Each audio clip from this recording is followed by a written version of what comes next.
On se souvient, il y a quelques années, cette histoire autour de Jack Ma, le fondateur d'Alibaba, un des hommes les plus riches du monde, qui disparaît quasiment. Oui, juste après avoir critiqué le système financier chinois, c'est ça?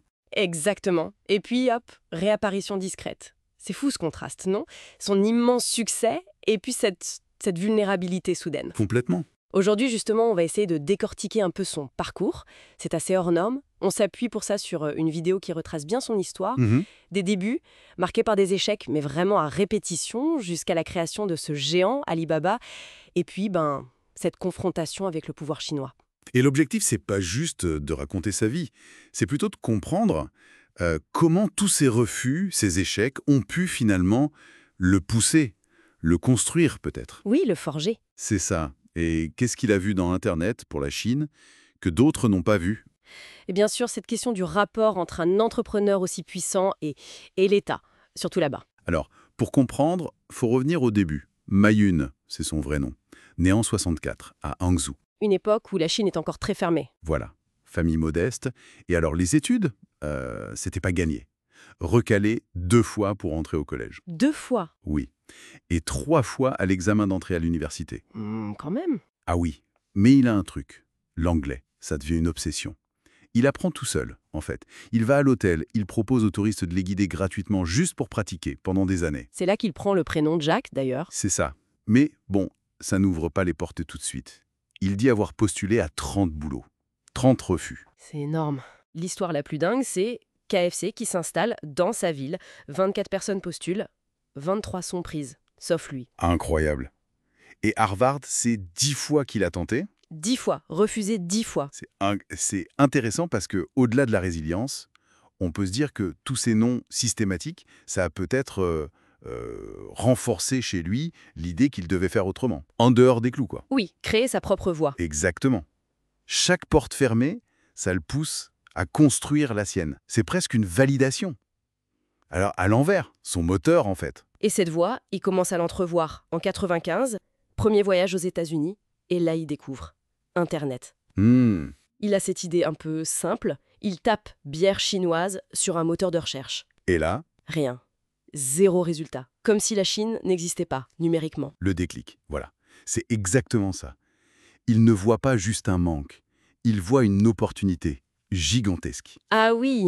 Et tout ce qu'il a fait avant prend sens. Son anglais, sa compréhension du monde extérieur grâce aux touristes, et cette vision d'Internet comme un pont pour la Chine. Pour connecter les entreprises chinoises au reste du monde. C'est ça. Celle qui était invisible à l'époque. Donc, il rentre, il réunit 17 amis dans son appart, et c'est parti. Alibaba. L'idée d'une place de marché en ligne B2B, c'était audacieux pour l'époque en Chine. Bah oui. Les débuts sont très durs, très peu de gens connectés, beaucoup de scepticisme, et pas d'argent évidemment. Et pourtant, ils tiennent. Ils arrivent à trouver des investisseurs clés. SoftBank en 2000. En pleine bulle Internet qui éclate. Exactement. Ce qui montre quand même une sacrée force de conviction. Puis Goldman Sachs. L'équipe a dû être déterminante. Et après ça, c'est l'explosion. Lancement de Taobao en 2003, la plateforme qui va complètement manger eBay en Chine. Oui, un succès fulgurant. Et le point culminant, c'est l'introduction en bourse à New York en 2014. Le record absolu à l'époque, 25 milliards levés. Une valorisation à 230 milliards. Voilà, Jack Ma devient un des hommes les plus riches du monde. Et Alibaba, c'est plus juste du e-commerce. Ça devient le symbole de la puissance tech chinoise. Cet IPO à New York, c'était un message très fort. Oui, un tournant.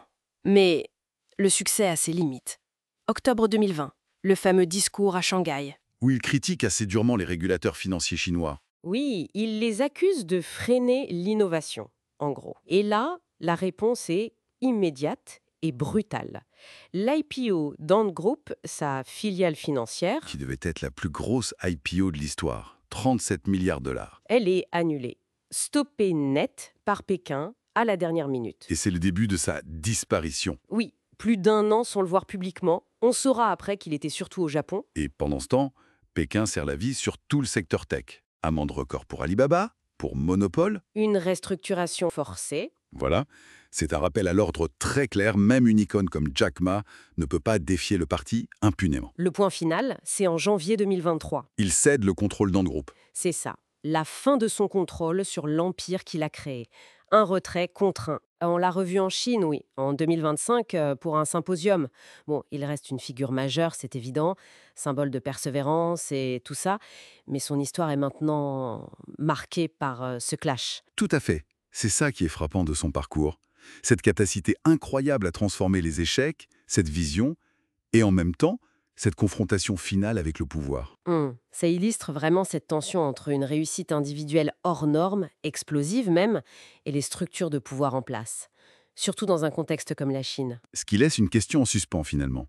Jusqu'où l'ambition, même la plus visionnaire, peut-elle aller face à la raison d'État, face aux équilibres de pouvoir, C'est une question qui dépasse largement le cas de Jack Ma, en effet. et qui nous concerne tous d'une certaine manière?